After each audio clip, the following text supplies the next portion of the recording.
চাঁদপুরের ফরিদগঞ্জে প্রায় প্রতিদিন মানবিক কার্যক্রম পরিচালনা করছে উপজেলা বিএনপি নেতৃবৃন্দ।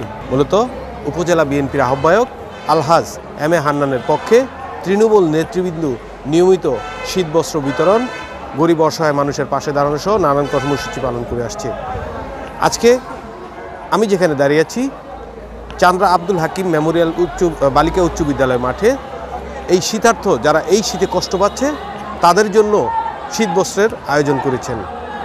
মূলত এম এ হান্নানের পক্ষে উপজেলা বিএনপির নেতৃবৃন্দ এই শীতবস্ত্রগুলো প্রান্তিক পর্যায়ের একেবারে যারা এই শীতে কষ্ট পাচ্ছেন তাদেরকে খুঁজে বের করে শীতবস্ত্রগুলো তাদের হাতে তুলে দিচ্ছেন।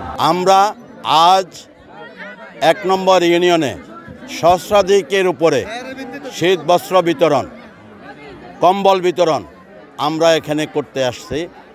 এটার মূল অর্থায়নে আছেন আলহাজ এম এ হান্নান সাহেব।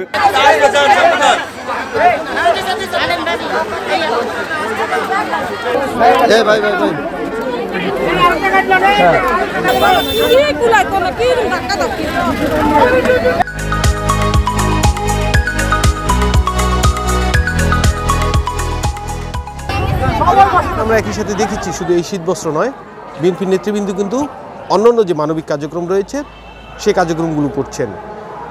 আরেকটি বিষয় যদি আমি বলি, এই যে শীত কম্বল যে বস্ত্রগুলো বিতরণ করা হচ্ছে, এই বস্ত্র বিতরণ করে আমরা দেখেছি যে যাদেরকেই নিমন্ত্রণ করা হচ্ছে তারা অধিকাংশই নারী।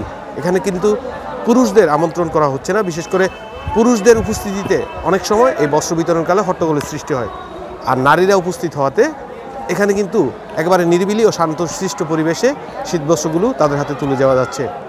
আমি কথা বলেছিলাম উপজেলা বিএনপির যারা নেতৃবৃন্দ ছিলেন, তারা কিন্তু আমাকে একটি বিষয় জানিয়েছেন, শুধু এই ইউনিয়নের নয়, গতকাল কিন্তু তারা গুপ্তি ইউনিয়ন এবং এর আগেও কিন্তু ধারাবাহিকভাবে তারা শীতে যাতে একটি মানুষও, এই উপজেলার একটি মানুষও কষ্টে না থাকে সেই কষ্টে লাঘবের জন্য তারা শীতবস্ত্র হিসেবে কম্বল, চাদর সহ আর্থিক সহায়তা নানান কর্মসূচি কিন্তু তারা পালন করছেন। এবং উপজেলা বিএনপির যিনি আহ্বায়ক রয়েছেন আলহাজ এম এ হান্নান, তার নির্দেশনা বাস্তবায়নে তারা কিন্তু কাজ করে যাচ্ছেন।